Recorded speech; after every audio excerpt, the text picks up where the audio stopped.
Okay, so welcome back to our next tutorial.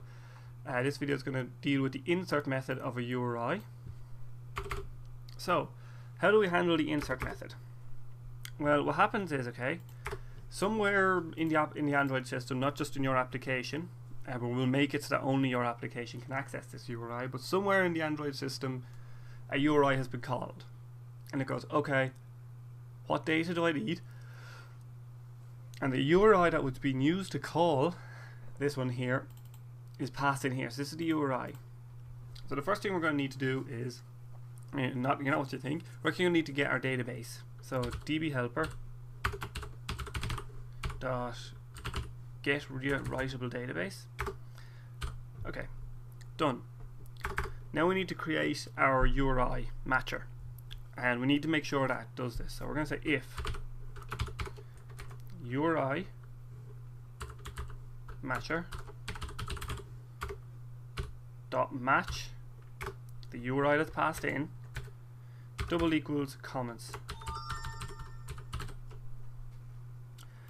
So what this is actually saying now is if the URI passed in matches this, or if the URI passed in matches this URI up here, return 1 because the URI is correct, and then that returns 1. It doubles equals to 1. That means yes, we are using the comment URI. So that's pretty simple. So all we have to do now is insert our data into the database. Dot insert, and we've just got a thing here. So our table is db helper dot table name null column hack null and values.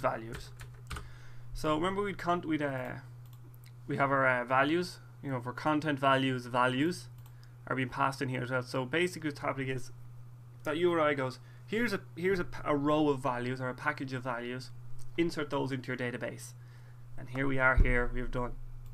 Now we have to close our DB, and actually now I just realized something. We have to get the database like that. So db.close. So close the database down. Now the next line is a bit of a funny line. I'm going to get the context.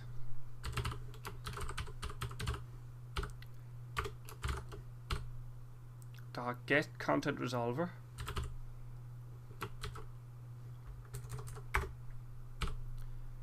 Notify change.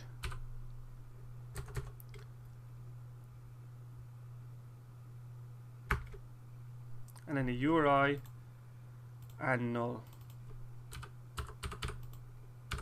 So what does this line do? Well, essentially what we've done is we've inserted data into our database. Oh yeah, we have to return the URI that was passed in, I believe. No, return null. That is URI. Oh yeah, this can return a URI. That's for MIME times. We're going to do that. But essentially what's happened is that now what's happening is new data has been inserted to the database. So I don't know why I'm yawning so much.